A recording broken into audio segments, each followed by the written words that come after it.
Good morning friends. आपका स्वागत है हमारे YouTube channel learning point with Abhishek में। फ्रेंड्स, अगर आप चैनल पर पहली बार आए तो चैनल को सब्सक्राइब कर लीजिए और बेल आइकन प्रेस कीजिए ताकि आपको डेली डिक्टेशन मिल सके। 80 शब्द प्रति मिनट डिक्टेशन स्टार्ट।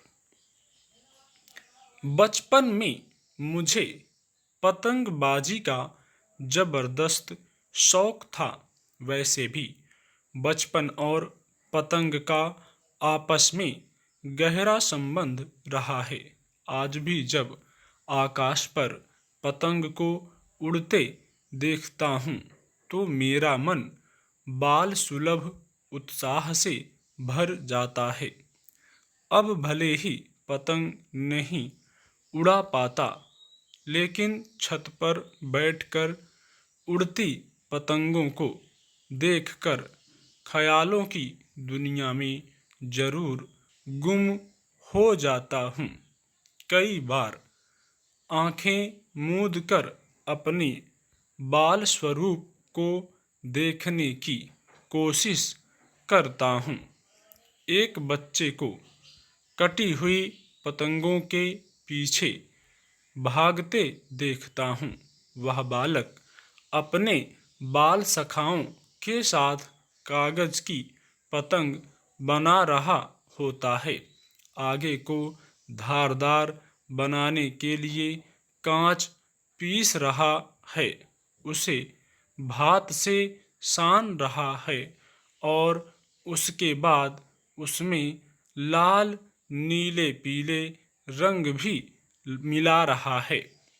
धागे को एक छोर से दूसरी छोर तक बांधकर उसमें मजबूत मांझे का रूप दे रहा है ताकि उसकी पतंग कोई न काट सके।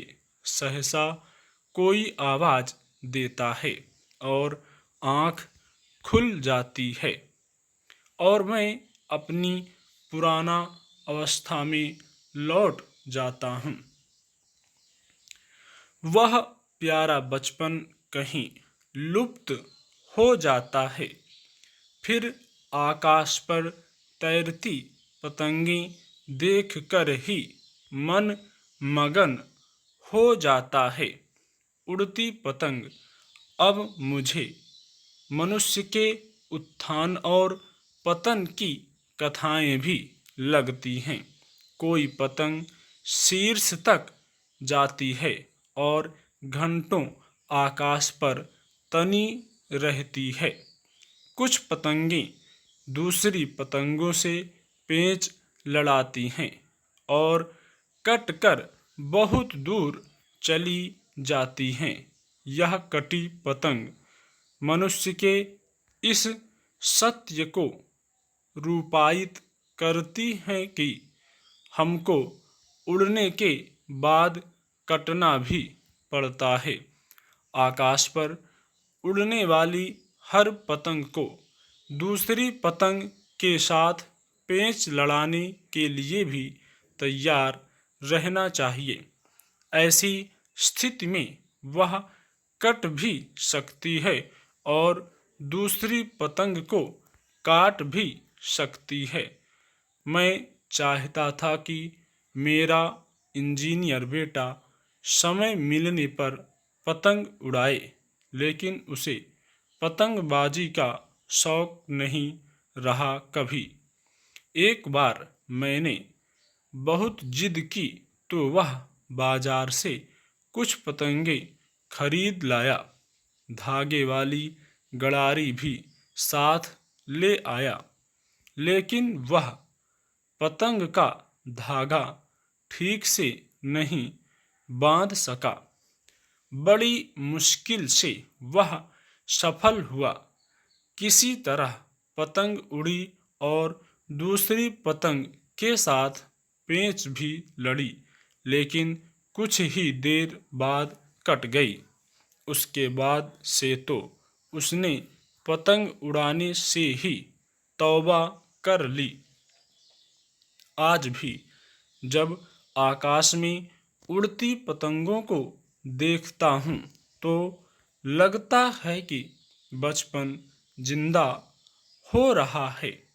जीवन के प्रति उत्साह बना हुआ है।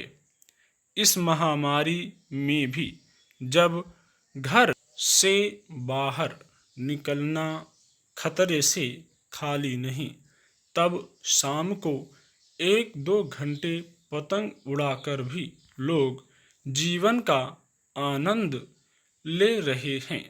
लोग धरती पर नहीं चल सकते, लेकिन आकाश पर पतंग के सहारे अपनी उड़ान तो भर ही सकते हैं।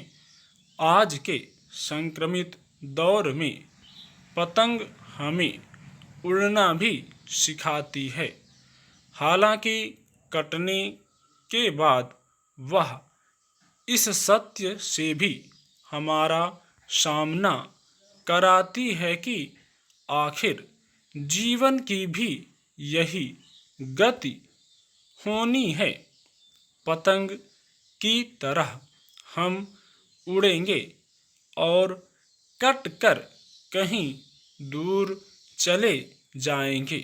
मैंने महसूस किया है कि जिनकी पतंगें कट जाती हैं वे कभी निराश नहीं होते, फिर दूसरी पतंग उड़ाते हैं और सामने उड़ रही पतंगों से पेंच भी लड़ाते हैं। यह जिजीविषा की ओर इशारा करती है। व्यक्ति के भीतर जब तक जिजीविषा बाकी है, तभी तक उसका जीवन वास्तव में बचा हुआ है। इसलिए गिरकर फिर उठने और चल पड़ने और पतंगों की भाषा में कहूँ तो उड़ जाने के लिए तैयार हो जाना चाहिए।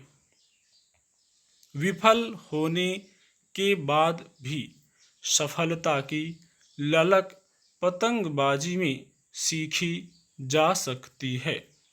इसलिए अब जबकि मैं पतंग नहीं उड़ा पाता, रंग बिरंगी उड़ती पतंगों को देखकर ही खुश हो लेता हूँ। इसे जीवन दर्शन से भी जोड़कर देखता हूँ और अपने भीतर के बच्चे को भी जीवंत बनाए रखता हूँ। मुझे लगता है कि हम लाख बड़े हो जाएं, लेकिन अगर हमारे भीतर का बचपन बूढ़ा हो गया तो जिंदगी रसहीन और निस्तेज हो जाएगी। इसीलिए तमाम परेशानियों के बीच भी अपने भीतर के बचपन को बूढ़ा नहीं होने देना चाहिए। अपने व्यस्त बच्चों को भी पतंगबाजी जैसे रोमांचकारी खेलों से जोड़े रखना चाहिए। मेरे ख्याल से लोग मेरी इस बात की तस्दीक करेंगे कि जब जब हम पतंग उड़ाते हैं, हम कितने प्रफुल्लित हो जाते हैं, आनंद से भर जाते हैं। जब हमारी पतंग आकाश की ऊंचाइयों को छूने लगती है, तब तो बात ही क्या। पिछले दिनों एक पतंग कटकर मेरी छत पर आई तो मैं बच्चों की तरह चहक उठा। कोशिश करने लगा कि उस कटी पतंग को अपने धागे से जोड़कर उड़ाने की कोशिश करूं, लेकिन चाह कर भी उड़ा ना सका। हो सकता है यह उम्र का प्रभाव रहा हो, लेकिन वह पतंग मैंने संभाल कर रख ली है। बेटे से आग्रह किया कि तुम्हें फिर पतंग उड़ानी है। बेटे ने मुस्कुराकर सहमति में सिर हिलाया और कुछ दिन बाद उसने एक बार फिर पतंग उड़ाई। उस दिन फिर मैंने आंखें बंद कर स्मृतियों के स्क्रीन पर अपने बाल स्वरूप को पतंगबाजी करते देखकर प्रफुल्लित हो गया। स्टॉप।